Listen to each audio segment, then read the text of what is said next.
नमस्कार, मी कीर्ती गायकवाड। स्वागत आहे आपलं आय न्यूज 28 मध्ये। चला तर मग जाणून घेऊयात महाराष्ट्रातल्या ताज्या घडामोडी। धापेवाडा येथे आषाढी एकादशी यात्रा निमित्त पाहणी करण्याकरिता नागपूर जिल्ह्यातील धापेवाडा येथे विदर्भाचे पंढरपूर म्हणून ओळखले जाणारे येथे आषाढी एकादशी यात्रा निमित्त पाहणी करण्याकरिता आले असून पोलीस अधिकारी, एसडीओ, तहसीलदार अधिकारी पाहणी करण्याकरिता आले होते। विठ्ठलाचा परिसरात चोख बंदोबस्त लावण्याकरिता पाहायला आले असून इथे दरवर्षी लाखो भाविक भक्त दर्शन करण्याकरिता येतात। तसेच गाडी पार्किंग चोरी होऊ नये याकरिता आयपीएस अधिकारी अनिल मस्के यांनी सावनेर ठाणेदार उमेश पाटील आणि कळमेश्वर ठाणेदार मनोज काळबांडे त्यांना मार्गदर्शन करण्यात आले। आषाढी एकादशी यात्रा ही 6 जुलै पासून ते जुलै 11 पर्यंत ही यात्रा असते।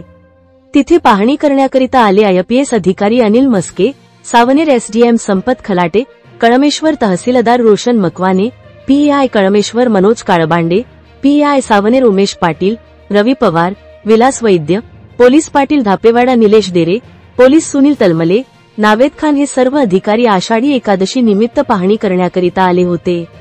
नागपूर ग्रामीण रिपोर्टर इशिका धार्मिकची रिपोर्ट।